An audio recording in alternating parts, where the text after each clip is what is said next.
Hello everyone, आप सभी का स्वागत है अपने यूट्यूब चैनल लक्ष्य जेटेट एग्जाम पर। आज हम लोग लेसन 1 यहाँ पर देख सकते हैं, विकास की अवधारणा एवं उसका अधिगम से संबंध जो है लेसन 1 का हम लोग लेक्चर 2 करेंगे। भाग दूसरे में हम लोग पहले वीडियो अगर आप लोगों ने नहीं देखा है तो प्लीज़ जाकर देख लीजिए, प्लेलिस्ट बना हुआ है। यहाँ पर देख सकते हैं हम लोग आ चुके हैं दूसरे लेसन में। पहले हम लोग थोड़ा सा रिकॉल कर ले कि पहले लेसन में हम लोगों ने क्या क्या पढ़ा है पहला लेक्चर में। तो यहाँ पर देख सकते हैं पहला ही लेसन है विकास की अवधारणा एवं इसका अधिगम से संबंध है। इसके अंतर्गत हम लोगों ने पढ़ा कि विकास जो होता है जन्म से लेकर जीवन पर्यंत तक चलने वाली क्या है, एक प्रक्रिया है, निरंतर चलने वाली एक प्रक्रिया है। यहाँ देख सकते हैं अविराम चलने वाली एक प्रक्रिया होती है। विकास केवल शारीरिक वृद्धि की ओर ही संकेत नहीं करता है, यानी कि आपको भी पता है कि जो डेवलपमेंट की क्रिया है केवल फिजिकल चेंजिंग की ओर ही संकेत नहीं करता है। ये क्या करता है, बल्कि इसके अंतर्गत शारीरिक, मानसिक, सामाजिक एवं संवेगात्मक यानी कि होलिस्टिक डेवलपमेंट आप बोल सकते हैं। यानी कि फिजिकल भी होगा, मेंटली रूप से वो भी होगा, सोशल रूप से होगा, संवेगात्मक रूप से, यानी कि सभी चीज़ों में जो आपका चेंजिंग होगा वह डेवलपमेंट के अंतर्गत आएगा, जो कि जन्म से लेकर मृत्यु पर्यंत तक चलते रहता है। यहाँ समझ सकते हैं। नेक्स्ट पॉइंट है गर्भकाल से लेकर मृत्यु पर्यंत तक चलने वाली जो प्रक्रिया होगी वह विकास कहलाती है। विकास जो होता है वह वंशानुक्रम एवं पर्यावरण का गुणनफल होता है, जिसको हम लोग समझते हैं कि डी बराबर होता है H/E। ठीक है, यानी कि डेवलपमेंट बराबर हेरिडिटी इंटू इन्वायरमेंट। ठीक है, नेक्स्ट स्लाइड देखते हैं यहाँ पर क्या है। विकास की अवधारणा एवं इसका अधिगम से संबंध, ये पहले वीडियो का ही थोड़ा सा हम लोग रिकॉल कर रहे हैं। जहाँ पर नेचर का अर्थ होता है हेरिडिटी, जो अनुवांशिकता है, जो आपका लिमिट तय कर देती है कि आप कितने दूर तक ग्रो कर सकते हैं। और नर्चर को हम लोग इन्वायरमेंट बोलते हैं, नेचर वर्सेस नर्चर। ठीक है, डेवलपमेंट से लर्निंग होती है, इस बात को बोले हैं पियाजे जी कि जैसे जैसे आपका स्टेज बढ़ता जाएगा, जैसे जैसे आपकी उम्र बढ़ती जाएगी, वैसे वैसे आप लोग सीखते जाएंगे। ठीक है, प्रीवियस वीडियो में हम लोगों ने सीखा है विकास के सिद्धांत क्या है, विकास क्या है और वृद्धि क्या है। अगर आपको डीप से पढ़ना है तो पहले लेक्चर को जाके देख लीजिए, पूरा प्लेलिस्ट बना है। चलते हैं आज के हम लोग का कक्षा जो लेक्चर 2 है, यहाँ से स्टार्ट हो जाता है। एक एक पॉइंट को देखते हैं क्या है। यहाँ पर हम लोग समझेंगे कि वृद्धि एवं विकास में अंतर क्या है। ठीक है, तो वृद्धि एवं विकास जो है यहाँ पर देख सकते हैं, ग्रोथ जो है, वृद्धि मात्रात्मक होती है, अर्थात मापा जा सकता है। वृद्धि जो होता है वो मात्रात्मक होती है, यानी कि आपका 10 केजी आपका वेट बढ़ सकता है, 2 सेंटीमीटर हाइट बढ़ सकता है। जिस चीज़ को आप माप सकते हैं वह वृद्धि के अंतर्गत क्या होता है, काउंट होता है। वृद्धि जो होता है शारीरिक होता है, फिजिकल होता है, जो आपको हूबहू दिखेगा सामने कि आपका हाइट बढ़ गया है, वेट बढ़ गया है। ठीक है, वृद्धि विकास का ही एक अंग है, यानी कि अगर हम इसको समझे तो पूरा, अगर ये पूरा पार्ट डेवलपमेंट है तो इसका एक छोटा सा भाग है क्या है, ये एक आपका ग्रोथ हो गया है, जिसको हम लोग वृद्धि बोल सकते हैं। ठीक है, नेक्स्ट पॉइंट यहाँ देखते हैं, परिपक्व होने पर ये क्या होता है, रुक जाता है, यानी कि एक समय के बाद आपका जो डेवलपमेंट है वह रुक सकता है। ठीक है, इसके बाद है जो ग्रोथ है वह आजीवन नहीं चलने वाली प्रक्रिया है, यानी कि एक समय आने के बाद जो ग्रोथ है, वृद्धि है, वह रुक जाती है। अब हम समझते हैं विकास क्या है, डेवलपमेंट। विकास जो होता है मात्रात्मक के साथ साथ गुणात्मक भी होता है, यानी कि इसके अंतर्गत सारी चीज़ समाहित होती है, जहां आप इसको डायरेक्ट इस चीज़ को आप देख नहीं सकते हैं, इसको एक विशेष मनोवैज्ञानिक विधि के द्वारा ही मापा जा सकता है। जैसे अगर हम कह दें कि कोई बच्चे का 10 किलो बुद्धि बढ़ गया, तो बुद्धि किलो के आधार पर नहीं मापा जा सकता, इसको हम एक विशेष मनोवैज्ञानिक विधि, जैसे बुद्धि लब्धि बराबर मानसिक आयु बटे वास्तविक आयु गुना 100 के आधार पर, ये जो फॉर्मूला होता है उस आधार पर निकालते हैं। तो हम लोग उसको बुद्धि के चैप्टर में करेंगे। ठीक है, नेक्स्ट पॉइंट है विकास शारीरिक के साथ साथ सामाजिक, मानसिक, संवेगात्मक आदि, यानी कि सर्वांगीण विकास को हम लोग क्या कहेंगे, विकास कहेंगे। यानी कि ओवरऑल जो डेवलपमेंट होता है उसी को हम लोग विकास का नाम देते हैं। विकास जीवन भर चलने वाली प्रक्रिया है, निरंतर चलती है। ठीक है, बालक में विकास के लिए वृद्धि आवश्यक नहीं है। आप लोगों ने कभी देखा होगा कि बहुत ही कम उम्र के बच्चे भी कभी कभी अधिक उम्र के बच्चों से अधिक जानते हैं। तो ये क्या है, डेवलपमेंट का ही असर है कि आपका हाइट बढ़े या ना बढ़े, कम उम्र में बच्चे क्या हो सकते हैं, आपसे ज़्यादा तेज हो सकते हैं। ये आपका डेवलपमेंट का पार्ट है। अब हम लोग समझते हैं कि विकास को प्रभावित करने वाले कारक कौन कौन से हैं। पहले वीडियो में हमने यहीं पर छोड़ा था कि प्रभावित करने वाले कारक कौन कौन से हैं। आज उसको हम लोग डिटेल में पढ़ेंगे। यहाँ पर देख सकते हैं कि विकास को प्रभावित करने वाले प्रमुख कारणों में सबसे पहला जो नाम आता है वह आता है हेरिडिटी का, यानी कि अनुवांशिकता। हम लोग अनुवांशिकता को पहले समझते हैं कि अनुवांशिकता है क्या। तो अनुवांशिकता या वंशानुक्रम जो है, जिसको इंग्लिश में हेरिडिटी बोला जाता है, आनुवांशिकता ये वंशानुक्रम माता पिता एवं पूर्वजों से संतानों को प्राप्त होने वाले गुणों का नाम है, यानी कि जो आपको पूर्वज से मिला हुआ है, जो आपका लंबाई है। आप देखते होंगे कि जैसे बच्चा जन्म लेता है तो बोला जाता है कि इसका आँख अपने पिता से मिल रहा है, नाक अपने दादा से मिल रहा है, तो ये क्या होता है, वंशानुक्रम के अंतर्गत आता है। ठीक है, नेक्स्ट पॉइंट समझते हैं क्या है। जीव मनोवैज्ञानिक यानी जो बायोलॉजी टर्म के जो अंतर्गत जो मनोवैज्ञानिक काम कर रहे हैं, उनके अनुसार बताया गया है कि एक पीढ़ी से दूसरे पीढ़ी के जो शारीरिक एवं मानसिक गुणों का हस्तांतरण होता है, उसे ही वंशानुक्रम कहते हैं। यानी कि आपके जो आपका पीढ़ी है, यानी कि पीढ़ी दर पीढ़ी जो जो आपका चल रहा है, जो शारीरिक हो, मानसिक रूप से हो, यानी कि होलिस्टिक जो भी चीज़ आपका ये स्थानांतरित होते जा रहा है, ये क्या है, वंशानुक्रम के अंतर्गत आता है। वंशानुक्रम के अंतर्गत जीन भी आते हैं, वो बायोलॉजी का टर्म है। ठीक है, बालकों के रंग रूप, आकार, शारीरिक गठन, ऊंचाई आदि के निर्धारण में आनुवांशिकता एक महत्वपूर्ण योगदान निभाती है। आपको भी पता है कि आदमी गोरा है तो उसका भी देखिएगा जो पूर्वज अगर गोरे हैं तो आने वाला जो पीढ़ी उसका चलता है वह गोरा ही होता है। आकार में भी देखिएगा, अगर किसी का वेट, किसी का फैमिली का अगर माता पिता अगर ठीक है, तंदुरुस्त है, तो आने वाला बच्चा भी उसका हेल्दी ही होता है। ठीक है, ऊंचाई भी है, शारीरिक गठन, ये सब सारा देख लीजिए कि ये वंशानुगत के अंतर्गत यानी कि आनुवांशिकता के अंतर्गत आता है। नेक्स्ट पॉइंट यहाँ पर समझते हैं क्या है। बालकों के वंशानुक्रम का प्रभाव जो होता है, अनेक मनोवैज्ञानिकों के अनुसार अलग अलग मत है, देखते हैं क्या है। पहले यहाँ देख सकते हैं गोडार्ड के अनुसार क्या है। गोडार्ड जी बोलते हैं कि मंद बुद्धि के माता पिता की संतान मंद बुद्धि के, जबकि तीव्र बुद्धि के माता पिता की संतानें क्या होती है, तीव्र बुद्धि के होते हैं। कहने का अर्थ है, गोडार्ड जी का मतानुसार है कि इनका बुद्धि पर भी वंशानुक्रम का क्या होता है, प्रभाव पड़ता है। यानी कि अगर माता पिता आपके मंद बुद्धि के हैं, ज़्यादा पढ़े लिखे नहीं है, तो उनके जो बच्चे भी होंगे वह कम पढ़े लिखे होंगे, इनका यही है। और अगर आपके फैमिली में सभी लोग पढ़े लिखे हैं, तीव्र बुद्धि के हैं, तो आने वाला जो संतान भी होगा वह तीव्र बुद्धि का होगा। ठीक है, दूसरा है डगडेल। डगडेल जी चरित्र पर प्रभाव के बारे में बताते हैं कि यदि आपके फैमिली में सभी लोग चरित्रवान है, यानी कि माता पिता आपका चरित्र अच्छा है, उनका प्रतिष्ठा अच्छा है, तो आने वाला जो फैमिली होगा वो भी चरित्रवान ही होगा। और चरित्रहीन अगर माता पिता है, लड़ाई झगड़ा में इंक्लूड रहते हैं, तो ऐसे ही उनका बच्चा भी क्या होगा, चरित्रहीन ही होगा। ठीक है, तीसरा जो है कार्ल पियर्सन के अनुसार बताया गया है कि शारीरिक लक्षण पर भी प्रभाव पड़ता है। कार्ल पियर्सन जी कहते हैं यदि माता पिता की लंबाई अगर ज़्यादा है तो आने वाला जो उसका बच्चा भी होगा वह अधिक हाइट का होगा। कम उम्र जो नाटे कद के हैं तो उनके बच्चे भी क्या होंगे, नाटे कद के होंगे, ये बोलते हैं कार्ल पियर्सन जी। ठीक है, इसके बाद हम समझते हैं कैटल को। कैटल के अनुसार बताया गया है कि व्यावसायिक योग्यता पर भी प्रभाव पड़ता है, कि देखा गया है कि जिसके माता पिता व्यवसाय में तेज होते हैं, तेज तर्रार होते हैं, तो उनका बच्चा भी उन व्यवसाय में क्या होते हैं, अच्छे से कार्य करते हैं। ठीक है, नेक्स्ट पॉइंट यहाँ पर देखते हैं। यहाँ पर जेटेट के अनुसार ये समझिए, यहाँ पर सीटेट नहीं है, यहाँ पर बहुत सारे फैक्ट सवाल पूछे जाते हैं, इसलिए आप लोग ये सारे मनोवैज्ञानिक को पढ़ना होगा डिटेल से।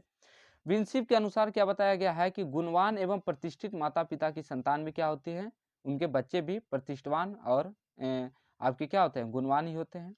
नेक्स्ट पॉइंट है किलन वर्ग के अनुसार बताया गया है कि प्रजाति श्रेष्ठता पर भी आपका प्रभाव पड़ता है। श्रेष्ठ प्रजाति के जो व्यक्ति होंगे उनका क्या होगा, उनके संतान भी श्रेष्ठ ही होंगे। ठीक है, यहाँ पर देख सकते हैं सारे पॉइंट को। गाल्टन के अनुसार बताया गया है कि महान व्यक्तियों के जीवन चरित्र से ये बात पता चलता है कि उनके परिवार में उन्हीं क्षेत्रों में भी प्रशंसा पाई जाती है, यानी कि महानता पर भी प्रभाव पड़ता है। इसके कहने का अर्थ है कि आपके फैमिली से यदि कोई सिंगर बना है तो आने वाला जो पीढ़ी होगा वह भी कुछ पीढ़ी दूर तक क्या होता है, सिंगर आपके परिवार में देखने के लिए मिलेगा, यानी कि महानता पर भी आपका प्रभाव पड़ता है। यहाँ पर 8वां पॉइंट है वुडवर्थ के अनुसार क्या बताया गया है कि वंशानुक्रम में वे सभी बातें आ जाती है जो गर्भधान के समय क्या होते थे, व्यक्ति में उपस्थित था। ठीक है, इस बात को याद कर लीजिएगा। एक नियम है आपका प्रतिगमन का नियम। प्रतिगमन के नियम के अनुसार बताया गया है कि प्रतिभाशाली जो माता पिता की संतान क्या हो सकते हैं, दुर्बल बुद्धि के भी हो सकते हैं। इस नियम के अनुसार ये होता है कि यदि आपके फैमिली में सभी लोग पढ़े लिखे हैं, तीव्र बुद्धि के हैं, अच्छे कद के हैं, इसके बावजूद भी देखा गया है कि वो उनके आने वाला पीढ़ी क्या हो सकता है, दुर्बल हो सकता है, मंद बुद्धि के भी हो सकते हैं। तो ये प्रतिगमन का नियम है। ठीक है, चलते हैं नेक्स्ट पॉइंट। यहाँ पर जो दूसरा इंपॉर्टेंट जो कारक है उसमें सबसे इंपॉर्टेंट है वातावरण। ठीक है, जिस प्रकार से पहला वंशानुक्रम है, तो हम लोग दूसरा समझते हैं वातावरण या पर्यावरण का प्रभाव किस प्रकार से बच्चों के विकास पर प्रभावित करता है। ठीक है, तो हम लोग पहले पर्यावरण को समझते हैं या वातावरण को क्या चीज है। पर्यावरण दो शब्दों से मिलकर बना है, आपको ही पता है, परि जोड़ आवरण। ठीक है, तो जहाँ परि का अर्थ होता है, चारों ओर, और आवरण का अर्थ होता है ढकने वाला। ठीक है, परि का अर्थ होता है आपका चारों ओर और आवरण का अर्थ होता है ढकने वाला। ठीक है, सरल अर्थों में अगर हम इस सवाल को समझे कि पर्यावरण क्या है, तो व्यक्ति के चारों ओर जो कुछ भी है वो पर्यावरण के अंतर्गत काउंट होता है। मान लीजिए एक मनुष्य, उसके चारों ओर जितना कुछ आप देख रहे हैं, सारा चीज क्या होता है, नेचर के अंतर्गत यानी पर्यावरण के अंतर्गत आता है। नेक्स्ट पॉइंट समझते हैं, वातावरण का प्रभाव गर्भावस्था से लेकर जीवन पर्यंत उनके विकास को प्रभावित करता है। वातावरण जिस प्रकार से आपका हेरिडिटी आपको प्रभावित करता है, उसी तरह से आपका वातावरण जो इन्वायरमेंट है, जिस आस पड़ोस समाज में रहते हैं, वहाँ भी आपका क्या होता है, प्रभावित करता है वातावरण भी। ठीक है, तो नेक्स्ट पॉइंट क्या है, बालक के विकास पर पर्यावरण का भी प्रभाव पड़ता है। देखते हैं किस प्रकार से प्रभाव डालता है। तो यहाँ पर अनेक मनोवैज्ञानिकों का अलग अलग मत है, सारे को देखेंगे कि बालक पर वातावरण का किस प्रकार से प्रभाव पड़ता है। तो गोडार्ड के अनुसार पहला बताया गया है कि उचित वातावरण न मिलने पर मानसिक विकास की गति धीमी हो जाती है। इनके कहने का अर्थ है कि अगर आपको एक अच्छा नेचर, अच्छा आपको समाज नहीं मिलता है, तो आप कितना भी तीव्र बुद्धि के आप माता पिता के संतान है, अगर आप खराब माहौल में रहिएगा तो आपका जो डेवलपमेंट है वो प्रभावित होगा। ये बात गोडार्ड जी बोलते हैं। दूसरा है, काल्स के अनुसार जो है प्रजाति की श्रेष्ठता पर भी आपका प्रभाव पड़ता है, यानी कि आपका जो प्रजाति है, यानी कि जो आपका मान सकते हैं, जैसे अमेरिका में देखा गया है कि जो श्वेत जो वर्ग है वो जो होता है निग्रो वर्ग से क्या होते हैं, तीव्र होते हैं। तो ये काल्स के अनुसार बताया गया है कि प्रजाति भी आपको आप पर वातावरण पर डिपेंड करती है। कैंडोल के अनुसार बताया गया है कि बुद्धि पर भी इसका प्रभाव पड़ता है। इनके अनुसार बताया गया है कि यदि आपका अगर एक अच्छा वातावरण आपको मिल जाता है, तो आपका जो डेवलपमेंट की क्रिया है वो तीव्र हो सकती है, और आपको अगर एक अच्छा वातावरण ना मिले तो आपका डेवलपमेंट बुद्धि के इंटेलिजेंस के लेवल पर आपको कम कर दिया जाता है या कम हो जाता है। फ्रेंड बॉस के अनुसार शारीरिक विकास पर भी आपका प्रभाव पड़ता है, यानी कि एक अच्छा माहौल में आप रहिएगा तो आपका जो डेवलपमेंट की क्रिया होगी वो तीव्र हो सकेगी। ठीक है, इस चीज को आप लोग याद कर सकते हैं। कूले के अनुसार है, व्यक्तित्व पर भी प्रभाव पड़ता है। यहाँ पर एक पॉइंट बहुत महत्वपूर्ण है कि जुड़वा बच्चे होने पर भी वातावरण के प्रभाव के कारण उनमें काफ़ी विभिन्नता आती है। यानी कि इस लाइन का अर्थ है कि यानी कि दो अगर जुड़वे बच्चे हैं, अगर दोनों को हम अलग-अलग जगह पर रखें, एक को अगर हम खराब माहौल में रखते हैं जहाँ का समाज अच्छा नहीं है, और एक को हम जहाँ पर रखते हैं जहाँ का समाज अच्छा है, बुद्धि वहाँ पर सही एटमॉस्फेयर बहुत अच्छा है, तो देखा गया है कि दोनों में काफ़ी विभिन्नता आ जाती है। जहाँ का समाज अच्छा नहीं है तो उनका डेवलपमेंट की क्रिया काफ़ी धीमी हो जाती है, और जहाँ का वातावरण अच्छा मिलता है बच्चों को, उनको हर लेवल पर उनका डेवलपमेंट अच्छा होता है, चाहे वो बुद्धि के लेवल पर हो, चाहे मेंटल के लेवल पर हो, चाहे शारीरिक हो, व्यक्तित्व हो, चरित्र हो, यानी कि जहाँ आपका वातावरण बहुत ही आपको विकास में काफ़ी प्रभावित करती है। चलते हैं, यहाँ पर तीसरा जो पॉइंट है आहार है, यानी कि आपको न्यूट्रिशन कैसा मिलता है वो भी आपके डेवलपमेंट को काफ़ी प्रभावित करती है। तो यहाँ पर देख सकते हैं बालक के विकास में आहार एक महत्वपूर्ण कारक है। आहार की मात्रा की अपेक्षा आहार में विद्यमान तत्व, यानी कि आप कितना 3 किलो आप चावल खाएं या ना खाएं, लेकिन उसके अंतर्गत जो मटेरियल है, आपको उससे कितना पोषक तत्व मिलता है वो ज़्यादा इंपॉर्टेंट रहता है। आपको क्वांटिटी से ज़्यादा क्वालिटी पर आपको ध्यान रखना होगा। यही बताया गया कि आहार में आपको अधिक मात्रा से मतलब नहीं है, उसमें विद्यमान तत्व कितना इंपॉर्टेंट है उस चीज़ को देखना है। ठीक है, यहाँ पर देख सकते हैं बालक के विकास को अधिक महत्वपूर्ण ढंग से प्रभावित करती है, यानी कि गर्भ काल से लेकर आपको जीवन पर्यंत तक क्या होता है, जो न्यूट्रिशन है आपको प्रभावित करती है कि आप जो शुरुआती दौर में आपका भोजन किस प्रकार से रहा। आपको पता है कि बहुत सारे बच्चे कुपोषित हो जाते हैं, यानी कि उसको एक अच्छा आहार न मिलने के कारण उनका शारीरिक डेवलपमेंट हो, चाहे मेंटली रूप से हो, सारा चीज़ उसको प्रभावित करता है। बहुत ही अगर कुपोषित बच्चा है तो देखिएगा उसका जो शरीर है काफ़ी कमज़ोर होगा, उसको पढ़ाई में मन नहीं लगेगा, तो उसका जो मेंटली डेवलपमेंट है वो नहीं हो पाएगा, फिजिकली भी नहीं हो सकता है, यानी कि हर तरह से उसको प्रभावित करता है आहार। ठीक है, नेक्स्ट जो पॉइंट है, आपको रोग डिजीज भी हो जाए, यानी कि अगर बीमारी हो जाए तो वो भी आपको क्या हो सकती है, प्रभावित करती है। तो लंबी बीमारियों के कारण भी बालक का विकास अवरुद्ध हो जाता है, यानी अधिक समय तक यदि आपको कोई बीमारी ग्रसित है तो आपका देखिएगा कि आपका डेवलपमेंट की जो क्रिया है वह अवरुद्ध हो सकती है, रुक सकती है।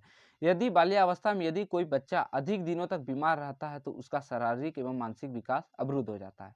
यही बात है कि यदि आपको लंबे समय तक यदि आप कोई बीमारी से ग्रसित है तो आपका जो फिजिकल एंड मेंटल डेवलपमेंट है वो क्या हो सकता है, अवरुद्ध हो सकता है, रुक सकता है। ठीक है, अंतस्रावी ग्रंथियाँ बहुत ऐसा देखा गया है कि यदि आपका जो ग्रंथि है, बहुत सारा मनुष्य के ह्यूमन के जो है बहुत सारा ग्रंथि है, ठीक है? अगर सभी ग्रंथियाँ अगर सही वर्क नहीं करती है तो आपका डेवलपमेंट रुक सकता है। जैसे आप देखते होंगे कि जैसे पीयूष ग्रंथियाँ है, वो अगर वर्क नहीं करे तो आपका जो है मेंटली रूप से आप कमज़ोर हो सकते हैं। फिर इसके बाद है दाढ़ी मूंछ आना कम हो सकता है। ऐसे बहुत सारे ग्रंथियाँ जिसका सही वर्क ना करने पर क्या हो सकता है, आपका डेवलपमेंट रुक सकता है। नेक्स्ट जो पॉइंट है बुद्धि, ये भी देखते हैं। तीव्र बुद्धि वाले बालक का विकास मंद बुद्धि बालक की अपेक्षा हमेशा क्या होती है, तीव्र होती है। यानी कि आपको जो इंटेलिजेंस है, यानी कि जो आपकी बुद्धि है, अगर आप तीव्र है तो आपका क्या होगा, सोचने समझने की क्षमता ज़्यादा होगी, तो आप क्या करिएगा, डेवलपमेंट की क्रिया भी आपकी तीव्र होगी। यदि आपकी सोचने समझने की क्षमता कम है तो आपका जो डेवलपमेंट की क्रिया है वह भी कम हो जाती है। ठीक है, इसके बाद देखते हैं क्या है नेक्स्ट पॉइंट। यहाँ पर देखिए नेक्स्ट पॉइंट में देखिए, बालक के विकास को प्रभावित करने वाले कारकों में जो हम लोगों ने पढ़ा, कौन कौन से कारकों को पढ़ा, देखते हैं एक एक करके। यहाँ पर देखिए, तो बालक के विकास को प्रभावित करने वाले प्रमुख कारकों में कौन कौन से आए, तो वंशानुक्रम, हम लोगों ने डिटेल से पढ़ा। वंशानुक्रम के अंतर्गत कौन कौन से मनोवैज्ञानिकों ने किस प्रकार से अपना मत दिया है। दूसरा हम लोगों ने पढ़ा कि वातावरण, वातावरण किस प्रकार से एक बालक के विकास को प्रभावित करता है, किस किस मनोवैज्ञानिकों ने किस प्रकार से उसको बताया है। बुद्धि किस प्रकार से बालकों के विकास को प्रभावित करती है, लिंग को भी देखा। अंतःस्रावी ग्रंथियां को भी देखा कि यदि आपकी कोई ग्रंथियां अच्छे ढंग से वर्क नहीं करती है तो बालक के विकास को किस प्रकार से प्रभावित करता है। रोग अगर हो जाता है तो किस प्रकार से हम लोगों को डेवलपमेंट की क्रिया प्रभावित होती है। अपोषण, यानी कि आपको एक अच्छा खाना नहीं मिलता है अगर आपको, तो क्या हो सकता है, उसमें भी आपकी डेवलपमेंट की क्रिया क्या हो सकती है, रुक सकती है। अच्छी तरह से आप विकास, जितना आपको विकास करना चाहिए था उतने ढंग से आप लोग नहीं कर पाइएगा। इसके बाद हम लोग देखते हैं कि इसके अलावा भी, जो हम लोग देख सकते हैं, इसके अलावा भी पारिवारिक एवं पास पड़ोस, विद्यालय, भौगोलिक मित्र, सांस्कृतिक कारक भी आपके व्यक्तित्व पर प्रभाव डालते हैं। ठीक है, इसके कहने का अर्थ है कि आप किस प्रकार से आपके समाज का रहन सहन है, किस प्रकार का आपका माहौल है, आपका विद्यालय का किस प्रकार का माहौल है, मित्र, आप किस प्रकार के मित्र के साथ घूमते उठते बैठते हैं, वो भी आपके डेवलपमेंट को प्रभावित करती है। भौगोलिक कारक भी है कि आप किस क्षेत्र में निवास करते हैं, ठंडा प्रदेश है कि गर्म है, यानी कि हर तरह से आपको डेवलपमेंट को प्रभावित करने में ये सारे जो कारक है महत्वपूर्ण योगदान डालते हैं। सांस्कृतिक कारण, ये सभी कारक आपको प्रभावित करते हैं। ठीक है, यहाँ पर देख सकते हैं। Thanks for watching. Like share subscribe comment कर दीजिएगा, बेल आइकन को टिप दीजिएगा, सब्सक्राइब करना नहीं भूलिएगा, लोगों तक ज़्यादा तक शेयर कीजिएगा। ऐसे ही इस चैनल पर लक्ष्य जेटेट एग्जाम चैनल पर आपको जेटेट की संपूर्ण तैयारी करवाई जाएगी। ये सीरीज ऐसे ही चलता रहेगा अगर आप लोग का प्यार बना रहा तो। धन्यवाद साथियों।